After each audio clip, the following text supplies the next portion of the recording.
This video is brought to you by HonorFirst.com, a nonprofit organization. I'm Clifford Gill, a retired Border Patrol Assistant Chief and one of its officers. The U.S. Border Patrol is more than an organization. It is a culture. And like most cultures that endure, it wasn't designed on paper. It was forged by necessity.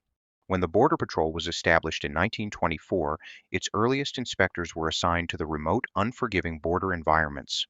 With little guidance and limited oversight, there were no detailed manuals, no established playbooks.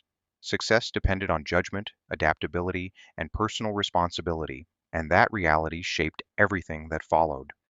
Wesley Stiles, one of the first patrol inspectors hired in the summer of 1924, worked in Del Rio, Texas. He perfectly captured some of the earliest aspects of the patrol's culture in a 1986 interview when he said, "No one knew what we were supposed to do or how we were supposed to do it, so we just walked around and looked wise." Behind the humor is a defining truth.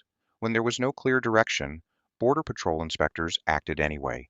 They learned by doing. Independence was not encouraged, it was required. That independence did not exist in a vacuum. Early Border Patrol culture was influenced by the lawmen who came before it. Figures like Jefferson Davis Milton and his rugged independence represented an archetype that early patrolmen understood instinctively: self-reliance, decisiveness, and confidence in environments where authority had to stand on its own. Those traits became expectations. From the beginning, Border Patrol personnel were expected to step outside narrow lanes when circumstances demanded it, to assess, decide, and act. That fearlessness to move forward rather than wait for permission became embedded in the organization's identity. But independence alone is not a virtue. It must be guided. That guidance came in the form of a simple phrase that has endured for nearly a century: honor first.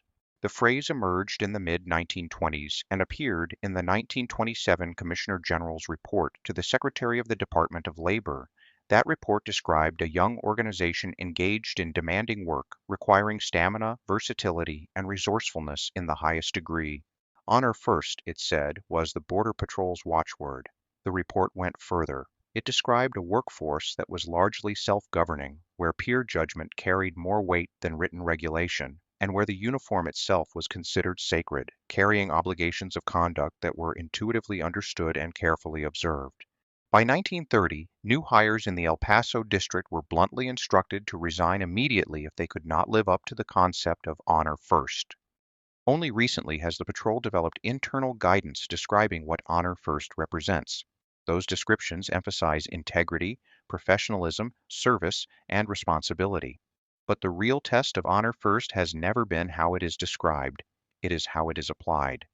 At its best, honor first acts as a constraint. It requires restraint, accountability, and the willingness to self-correct. Its legitimacy depends on whether it earns public trust through consistent behavior, not internal affirmation alone. In 2018, the Border Patrol took an important step by codifying its values through the USBP Honorary Awards.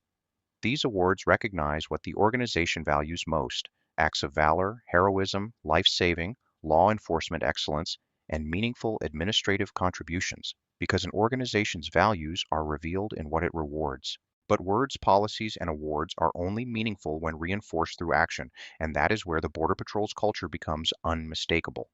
Throughout its history, the Border Patrol has repeatedly stepped forward in moments of national need, far beyond routine border enforcement. Border Patrol personnel have guarded detention camps during World War II, secured airports after September 11th, supported presidential inaugurations, protected Olympic Games, responded to civil unrest, and provided humanitarian assistance after natural disasters across the country. These were not isolated incidents. They were consistent responses from an organization whose culture expects its people to act.